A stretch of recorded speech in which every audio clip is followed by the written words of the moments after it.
Today we're going to talk about choice. Your choice. In business, there's this concept called opportunity cost.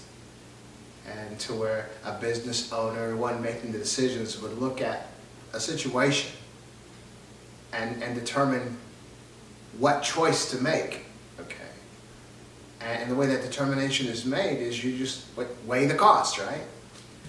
Look at what's going to be gained or what's going to be lost from that decision versus what is going to be gained, what is going to be lost from that decision. And based on an individual's recognition on what will benefit the company the most, that will determine the choice that will be made. But you'll find a lot of times when companies make decisions like that, everyone doesn't agree. Why doesn't everyone agree? Because everyone is coming from their own perspective. Each person is coming from their own perspective. And so the decision maker might make this decision based on an outcome that he or she is desiring, but that outcome might not be perceived beneficial to someone else, within that company. I know I left NCR back in 1994 after 13 years, and the company made a decision, looking at revenue, what would benefit the company best, and they had to let go or encourage to leave quite a few employees. I took a buyout, best thing I ever did. But it was like that. I remember when they had made the decision that many of us would lose our jobs if we didn't find another one within the company or unless we took a buyout. I remember that day in the hallways. There were people just walking through the hallways crying. One woman, she looked like a zombie almost, just while she was from accounting. And I know she was a single mother, and her son was in college, and this loss of her job was going to create a terrible strain on her life, So from the company's perspective, looking at the opportunity cost, it was the wise move. But from her perspective, looking at the opportunity cost, it was going to be devastating, okay? And so I want to sort of use that concept of opportunity cost as we talk about the choices in our lives, okay? That's what we need to look at. And I guess I want to take issue with a particular religious concept now called deliverance. Those of you that have been involved in religion, you know what I'm talking about. Deliverance is when you have something that you're in the midst of that you can't free yourself from. You're looking for deliverance, and you're praying for deliverance. You're seeking for deliverance. And once you're free of that, I've been delivered, okay? But I want to share with you more often than not, it seems that what I saw, even in the church as a deacon, as an elder, and eventually as a staff pastor, is that most people had this reoccurring issue. So they might have been delivered, but it wasn't long after when they were back into the same situation. Saw that a lot of times in juvenile detention with those young people. They have the best of intentions while they were locked up to straighten up their lives, to change their ways. But then they'd be released, go back into their old neighborhoods, hang out with their old friends, and it wasn't long before they were back up in there again. So they were delivered, but it was only temporary, it seemed, okay? So what we're looking for in this program today is real deliverance. A real change of life, okay? A real complete paradigm shift, And as I mentioned a lot of times, and even in the opening of this program, you see, I make this statement that I don't teach theory, okay? I don't teach theory. Anything that I present to you, it's what I have experienced, what I know works. So a lot of times, too often, in religious circles, no matter what the religion, reading these ancient books, of either history or prophecies of the future, we're teaching theory because we really don't know. Now, every religious person you talk to is going to swear they know, but all they know is what they've chosen to believe, okay? And so they really don't know if what they're saying is going to work or not. A lot of times, the situations are fabricated to sort of validate the individual and whatever perspective they're coming from, okay? But that's not what I do. So if I tell you, that you could be one way and then just be totally another way, it's because I've been there. I was a guy that was a chain. I smoked 2.5 packs of cigarettes a day back in the past. I was buzzed If I was awake, I was buzzed. I was in clubs every single night of the week. My alcohol cabinets were full of my favorite hard liquor. And that was my lifestyle. And one night, overnight, cold January morning, I was 28 years old, it was over. That was it. I'll be 65 later this year, 2023. So I can tell you, that was my lifestyle for years and years. And folks didn't even want to believe it. When they heard about me, what had happened to Marty. But it was done. That life was over. And so that's what we're going to talk about today. Because there are people that, we try to quit smoking cigarettes and they have to go through the patch. They got to go to certain kind of nicotine gum, or they gain a whole lot of weight, or do all kinds of things trying to quit this, trying to quit that. People that are on certain type of drugs have to take lesser potent and addictive drugs just to get off of that drug, People that are in unhealthy relationships continually repeat the process over and over again. I can go down the list of all the things that people find themselves subjected to, and would like deliverance from. But this is what we're going to talk about today, because I believe you can be free. I believe you can be free, but it's going to take a different perspective, okay? And it's not going to cost you anything. It's not going to be taking something as a substitute that's less harmful than that, just so you'll be well and then getting hooked on that. It's nothing like that at all. It's just a change of perspective, okay?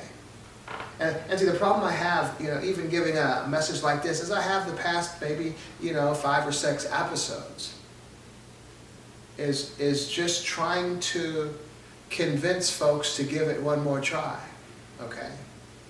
Because the thing is, we've been around so long, we've tried so many times, we just come to a point too often in our lives, well, it's not going to happen, and it's almost too depressing to try simply because of having to face the failure in the long run, okay? And I can kind of identify, because it was like when I was smoking those cigarettes, I knew they weren't good for me. And I would quit, I probably quit 20 times, only to find myself smoking again. And then, and it was funny that every time I would quit smoking, because I knew they were bad for me and I wanted to stop, when I would fail and I would begin smoking again, it seemed that I was smoking even more than I was before I had quit. See, when I tell you I was smoking 2.5 packs a day, that's not how I started. I started just like everyone else, but it was each time I quit, when I picked it back up, I'd be smoking more than prior to quitting, okay? And so I was up to 2.5 packs a day in a seemingly hopeless situation, okay? Because I knew I was a smoker, and I was just trying to quit, okay? And so what I'm sharing with you today, the answer is simply a change of mind, okay? It's simply recognizing that you have a choice. And what I want to suggest today is this choice, you have a choice in everything that you are about in life. And this is a real hot topic today, amongst, especially a political topic, but a human condition of the heterosexual versus the homosexual versus the transgender versus the non-binary, and that's about as far as I can go, but I know there are other things out there, other labels. But what I want to suggest today is probably if you open-mindedly listen to what I'm going to share, you'll find wellness in this, in yourself. You'll find a comfort in wherever you're at, and you'll even have a desire to be the best that you can be, not to settle for less, and to even begin challenging yourself by the opportunity cost. What have I chosen? Is it best for me? And is this really what I want? And why do I want what I believe, that I want? So we're going to talk about that today. But I want to suggest that everything boils down to choice. And so let's deal for a moment with the heterosexual and the homosexual. So this has been one of the big battles, in our society and especially in the church as well. Is that one is a choice and one isn't. And that's what I want to challenge today, okay? I want to suggest today that whatever we are, whatever we do is a choice. We are not simply this. And I think, even the non-binary folks, I think they kind of got a bead on it, on a particular truth. But in my opinion, as we're going to share, I think they've walked with it the wrong way, okay? Possibly. And even like the transgender, the foundation of that attitude, I believe, makes some sense. And even the heterosexual attitude, it makes some sense too. And the homosexual attitude, they make some sense too. But on the other hand, they don't make sense. None of them. Ooh, so who's right? The point is nobody's right. Look at your opportunity cost, okay? But what I want to go, the opportunity cost, why are you making the decisions you're making? Let's set that on the shelf for a minute. What I really need for us to see in this conversation is that I am not my body, okay? I'm not. I mean, religious people should not have any problem with this, because that's the essence of the whole thing, There's the flesh and then there's you, And you continue after you lay this body down. That's what the religions, pretty much all the religions believe. There's something later, okay, after. And it doesn't contain this flesh, okay? It contains the essence of you, okay? And as I used to tell the kids at juvenile detention when I was trying to express this to them is if I cut off your hand, it doesn't change who you are. Okay, if you lose your leg, it doesn't change who you are, okay? You are that animated part. You are the thinking part. You are the entity. This is your body. And see, even in that way of looking at it, this is your body. This body belongs to you. So you own the body. You are not the body. And once we really get that concept, I mean, the religious people see that, as far as spirit, call it spirit, the spirit of an individual and all. And recognizing that there's a difference. And recognizing, and so they're the biggest, they're the biggest culprits in the argument, I suppose, against other folks who see themselves separate than their body, okay?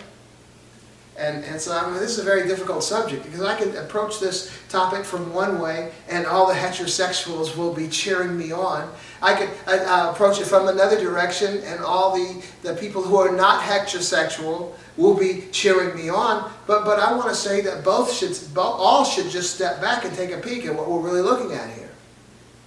What I want to suggest today is whatever you are, and we'll just use heterosexual, homosexual, because there is a particular perception among the heterosexuals that the homosexuals are just confused.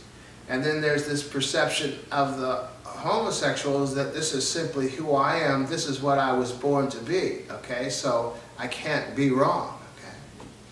And what I want to suggest is that both need to look at the situation of their lives and recognize that they are not their bodies. And whatever you are, you have chosen to be.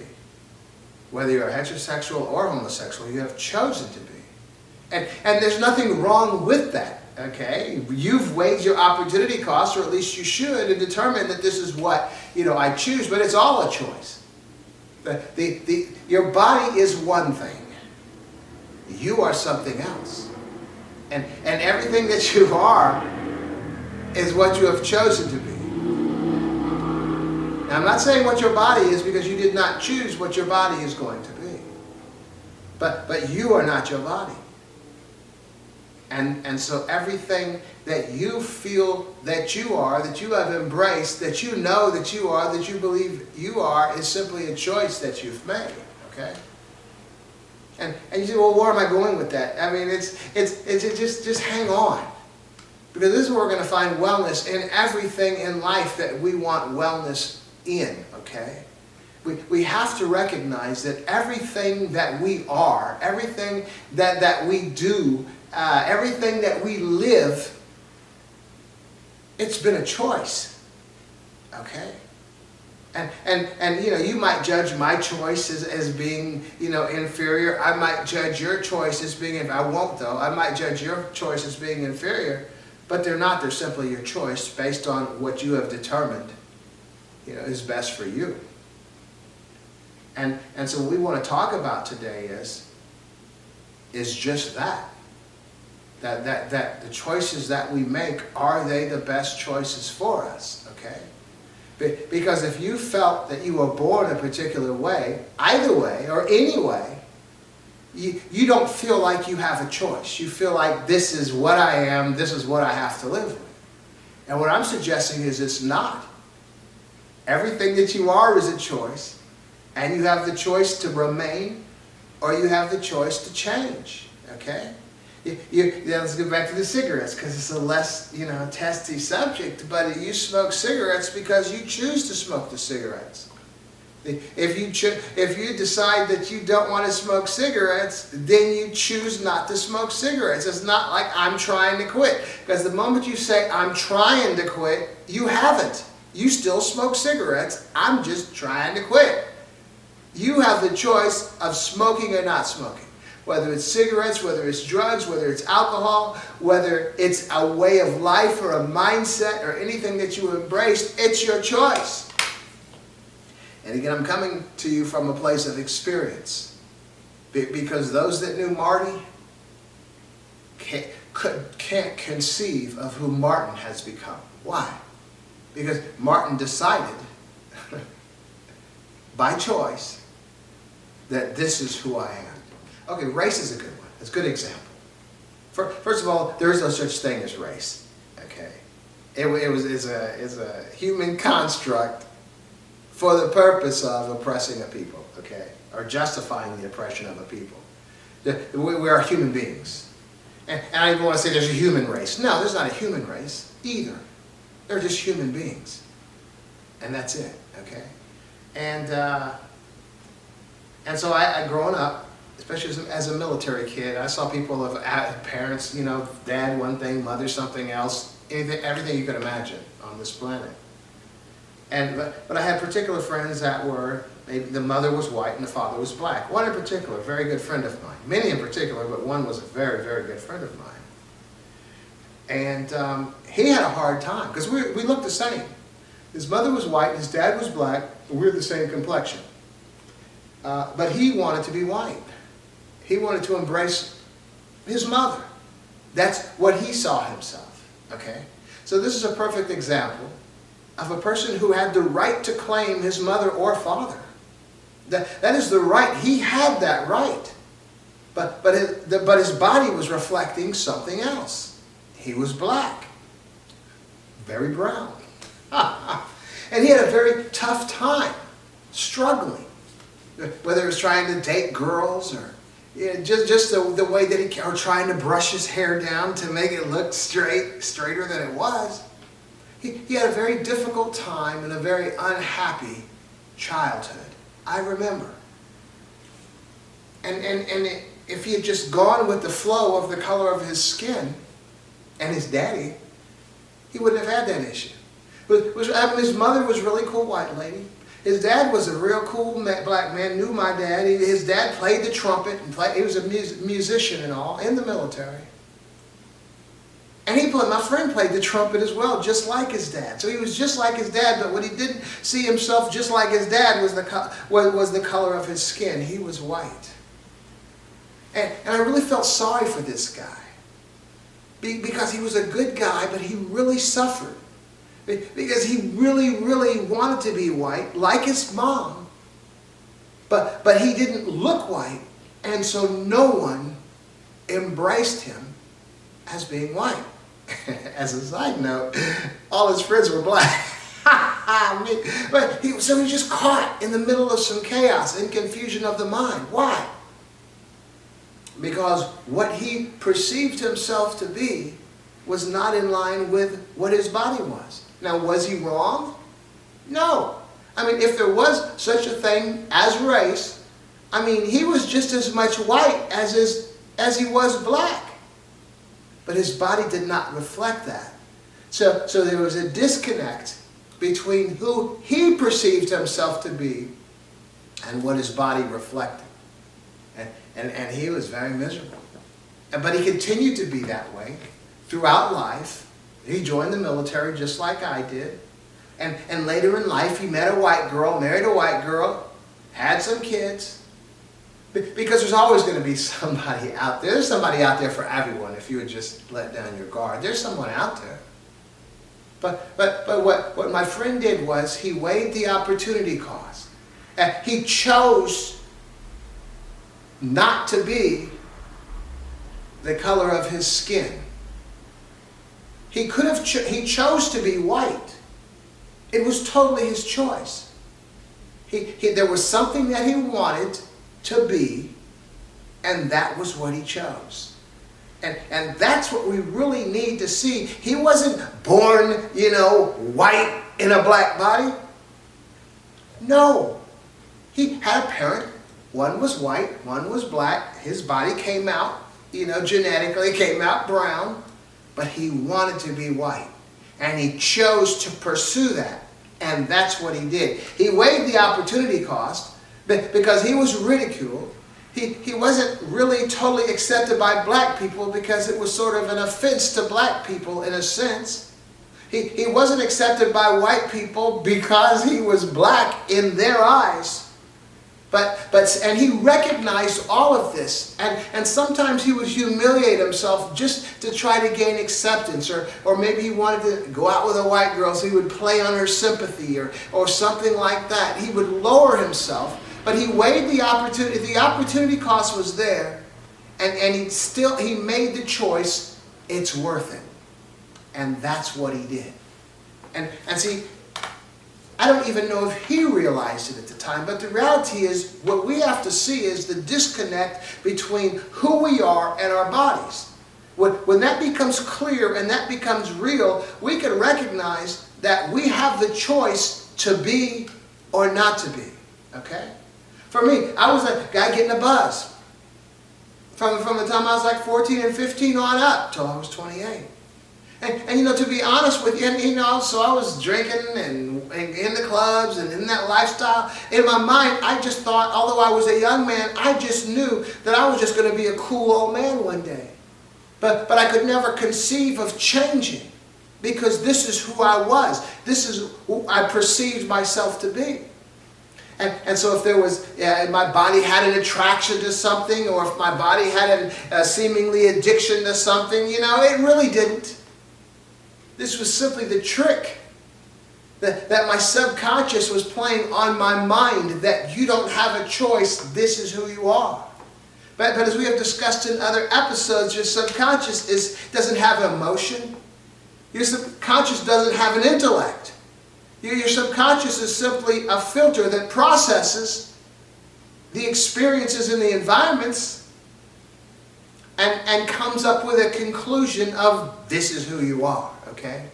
And that's where we are in our lives. That is totally, we are none of the things that we are. The things that we are the things that we have chosen to be.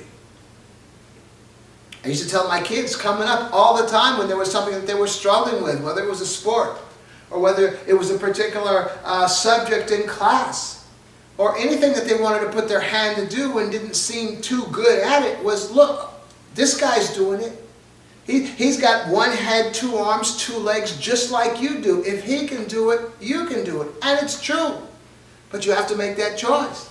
Now, the one thing about our kids, and as well adults, and probably us as well, we're forever saying, I just can't do that. I just don't like this. All these these attitudes. No, you have convinced yourself. You have chosen not to like it. You have chosen not to do this. All you have to do is choose to like it. And choose to do this and find ways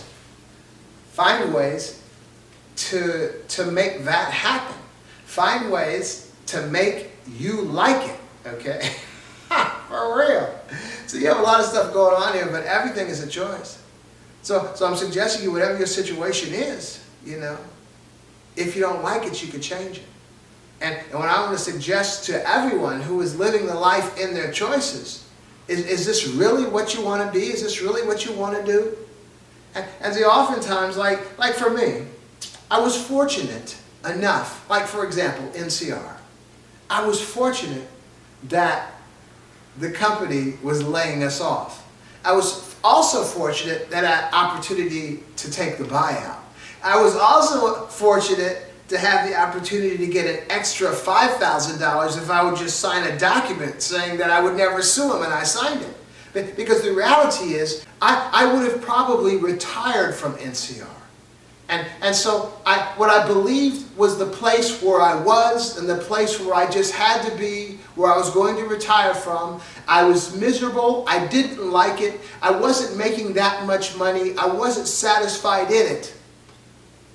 But I was an NCR employee. I was an NCR employee by choice. And I would have never realized that. I would have never taken the opportunity to choose not to be an NCR employee because I just figured that was going to be my lot in life. But fortunately, they came up with this layoff threat, and I went ahead and took a buyout. So I was forced to make another choice. 5 months later, I was working for the Postal Service, making more money. My twitch had gone away. I was 30 pounds lighter. Because I had to make another choice. Now, what I'm suggesting to you, I was forced to make that choice. What I'm saying is we don't have to be forced to make that choice. Make the choice. If you're not happy where you are, make the choice.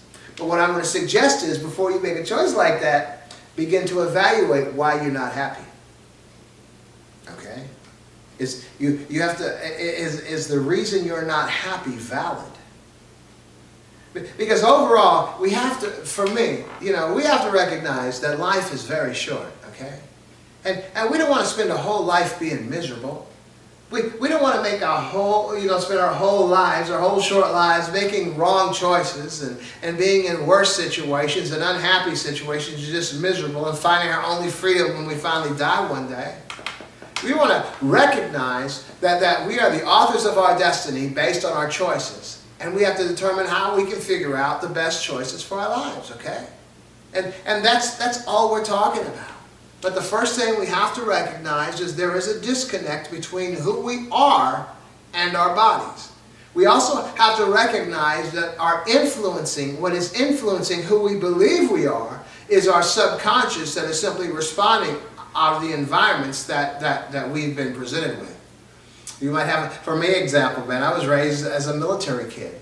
I was born in Los Angeles, lived in Europe for 5 years, Kansas, Maine, finally came to Ohio, Wright-Patterson Air Force Base, where I joined the military and flew and ended up in the Far East and all. But what that's sharing with you is that me and my friends, we were raised on military bases. Our dads were military. Most of us, many of us, joined the military because that was based on the environment that we knew.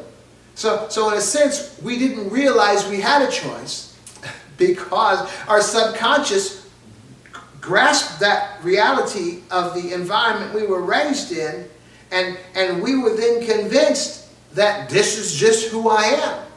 Okay, but the reality is there's a choice. We had choices. But you didn't know you have a choice if you believe this is what you are, this is what you must do. Not realizing that you're simply being influenced by your environment through your subconscious. And you can step back and ask yourself, is this what I really want to do? Because nobody can tell you any different. Now, my father, who had been a military man all his life, World War II, Korea, Vietnam, had seen a lot. He begged me to go to college first and then join the military. But no, I was dead set on it. No, he saw something I couldn't see based on his environment, what he had gone through all those years. That join the military, yes, but get a degree first and join the military as an officer. But I couldn't see that because I was influenced by my environment. He was influenced by his. I couldn't see what he could see. But some way, we have to find a way. As I used to tell the kids at detention, you have to find a way to step outside of yourself and look at yourself and evaluate your life and ask yourself, is this the way it's supposed to be? So whatever your sexual preference is, I'm not here to yay or nay. We base these, based on our environment. But I'm suggesting that whatever you are, you're happy or not. need to ask my friend, that was striving to be white because his mama was white and his daddy was black, but his skin was black, but he wanted to be white and he wasn't the same as his body. It was obvious. I want to function as a white person, not a black person, is what he was in essence saying. And to him, are you happy? He was one of the most miserable, unhappy people that I met because people were not responding to him in the way that he perceived himself to be. Now that doesn't necessarily mean that the people are right and you're wrong, but sometimes the people are right and you are wrong. We have to find a way to begin to look at ourselves critically, examine ourselves, and try to figure out why. And what I'm sharing you again is not theory.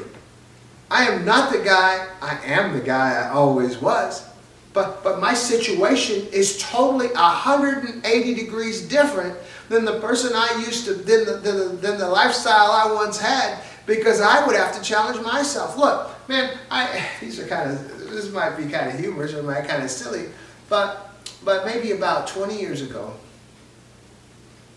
no, my daughter was, it was 18 years ago, one night I thought I was having a heart attack. And it was a lot of pain. And like me, like a man, I drove myself to the hospital. It was probably about 2 in the morning, something like that. And as it turned out, it was gas.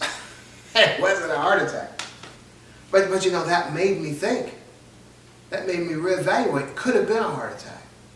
So I need to make some changes, and I made some changes, man. I was eating all unhealthy, eating everything that I wanted to eat. I was never even thinking about, when you're a young person, you can eat whatever you want to eat. It seems like it really doesn't matter. I mean, your internal organs know better, but it seems like, it doesn't matter because you look fine and you feel fine.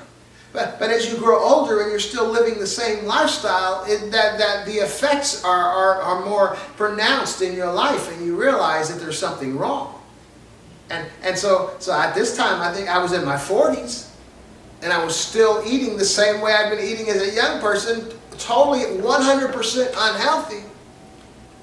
And I was thinking, man, I'm having a heart attack. Now again, I wasn't, but it did make me think. And so I made a conscious decision to change my life. Okay, so that took some soul searching. Unfortunately, it takes sometimes a significant emotional experience to get us to begin to evaluate and whether we're making the right choices in life. And I'm saying don't wait for that. So I guess in essence, what I'm suggesting for the best possible peace of mind for me is to go with the flow, but to determine the flow is flowing in the right direction. Okay? And part of the flow is recognizing the emotional experience that you're having, as well as the societal norm. Then you have to judge, is it something wrong or is it something right? But what I would suggest is don't seek to prove yourself right. Don't seek to find a way to justify who you believe you are and justify what it is that you are doing, okay? As a matter of fact, be just the opposite. Try your best to determine that you're not right and all the reasons why, and just see from your own conclusion if you're doing the right thing. You can. I mean, come on, smoking cigarettes? You're poisoning yourself. That's not rocket science. Drinking alcohol? You're poisoning yourself. You're saying, well, I'm not drinking that much. Okay, so then you figured out how much poison you could drink and it's not going to kill you, so that's what you just do every day. No, if it's poison, it's poison. So it can't be right. What else? Driving over the speed limit. You can get a ticket. You can have an accident. You can cause someone else to have an accident. There's so many reasons why that's not a good thing, okay? Now, if your wife is in labor, or if you're bleeding profusely and you're trying to get to the hospital, look at those opportunity costs. You need to be speeding, okay? So I'm saying we have to be that critical with ourselves. And the reason is, again, we are I want to say victims, or we are the recipients of the environment that we were born in, the influences to our subconscious. And if you look from a sociological perspective, that whole repeating the cycle thing, that usually kids become like the environment they were raised in, well, this is why. Because the environment that you were raised in influenced you to be who you are, and it's pretty much the same environment you're going to create. And same with your children and their children. So you have to make a determined effort to combat that. Okay? And so the difficulty is that no matter what you determine up here, you're still going to be guided by your subconscious. So then you have to consciously, what I would suggest, is begin to influence your subconscious by placing out there the things that your subconscious is going to respond to. So consciously determine to create the environment that your subconscious is going to respond to. I shared this in another episode, why I shave. I'm going to be 65 this year in 6 weeks, as a matter of fact, 2023. And so I shave and I cut my hair. Why? Because if I don't shave, I'm going to have a white beard. If I don't cut my hair is going to be white, okay? And if I have to look at that white-haired guy every day in the mirror, every morning and throughout the day, every day, day in and day out, eventually I'm going to be buying into that, because that will be the environment that I have created, what I am beholding. My subconscious will begin to believe it. And I will begin taking on the characteristics of an old person. So as long as I keep looking at this face and looking at this hair, it's going to last me for a while. Okay? And so you have to intentionally create the environment and recognize the environmental influences that you have that can be very powerful on you. Like, for example, I was watching this Netflix series. It's got like 6 seasons, and I'm watching it. I was off work for the past 2 days just watching it. It's like binge watching, because I want to get stuff done, but just when it's over, it leaves you hanging, and you got to see what happens, the beginning of the next episode. So I was getting myself jammed up there. I didn't even work out, And finally I had to come up with a plan, because this is my environment. My environment was at Netflix. My environment was a real cool series that I'm watching. So what I do was I get my planner out, and I wrote down that planner episodes, 3 in the morning, 3 in the afternoon. And my workout is divided into exercise and the 40-minute cardio, the workout. So what I had determined then, that I was going to watch one episode, then I was going to do my exercises, then I was going to watch another episode, then I was going to do my 40-minute cardio. And it worked. Man, by the time that episode was over, I was excited about working out, doing my exercises. They weren't going to take but 15 minutes or so. And then I was going to get back and see the next episode. And I saw the next episode, and then I was excited because I knew that I was going to do my 40-minute cardio. It was good for me. And plus, as soon as I was done with that, I was going to get to watch the 3rd episode. So I recognized the environment that was influencing me negatively, that was keeping me from doing what I needed to do, and I just adjusted that environment to work for me. And it did. I did the same thing this morning. Okay? So I'm just suggesting, sometimes you have to be creative. The creativity is up here. The influences are down here. The creativity takes emotion. The influence has no emotion at all. You're going to watch this Netflix series. No, I'm not.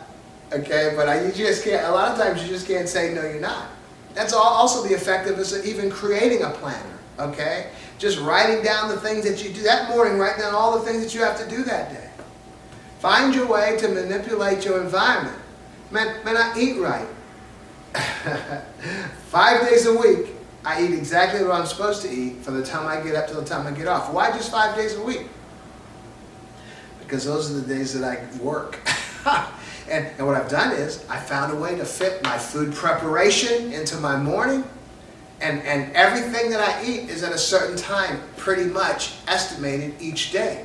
So I was able to take what I needed to do, was to eat these healthy foods, and fit it within a process that I had to accomplish every day. So I was able to manipulate the environment that my subconscious would buy into. Recognize this is what I'm supposed to be doing. And shoot, man, I eat the same healthy foods every day, 5 days a week, pretty much for the past 15 years or so, right after I thought I was having that heart attack. Because I've created the environment that my subconscious interprets as this is what I'm supposed to be doing. So I know that, okay? And I'm able to manipulate it here. So the point I'm making is it's very difficult to bypass your subconscious, if it's possible at all, okay? So consciously recognize what you need, set up an environment, because your subconscious isn't going to be saying, no, no, no, don't do that. There is no emotion in your subconscious. It's just taking everything in. And consciously, you're setting these things up that your subconscious is just taking in. And you've just fed it something that is going to benefit you as it begins to manifest into your consciousness that this is what I'm supposed to do. And the byproduct of that, I don't want to say euphoria, but it is a good feeling when you know you're doing what you need to be doing and you know that you set it up, okay? And that's life. See, there was a time in life, you know, sometimes we can grow up having things going so wrong in life, we can't believe it can be any better. And that's the reason we're here with this program, is to share that you've just bought in to something that isn't true simply because that's what you've experienced. And the first step is recognizing that you and your body are not one. Your body does not make the choices. You make the choices. You are influenced. You are prodded by your subconscious, but the buck stops with you. You are the decision maker. You are the choice makers. You put your foot down and say, no, I'm choosing this. Okay? I'm choosing that. Everything that you do is a choice. You don't need deliverance. You just need to change your mind and do something else. That's not who I am. I'm not doing that anymore. That's it. And we shared a couple episodes back, you know, addiction, deliverance from addiction, you know. If you're really, really struggling because you've been doing something for such a long time, there are ways to even deal with that as well, okay?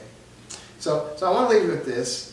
I want to leave you with the reality that I have, that there is hope. It's not only hope, it's just the reality that there is change. That you're not subject to what you thought you were subject to. You're not addicted to what you thought you were addicted to, because you are addicted to nothing. When you are born in this world, you're not born anything. You're not born anything. Your body is born something, but you, the thinking part of you, the part of you that's listening to me speak, there's no emotion in your fingers. There's no emotion in your feet. You are the author of your destiny. You are the one. And you are controlling this body. Too often we allow our bodies to control us. And the body has no emotion. The body has no logic. And so we're being led around by an emotionless, logicless subconscious, getting us in all kinds of mess. Take control. You are in charge. It's your choice. How's that?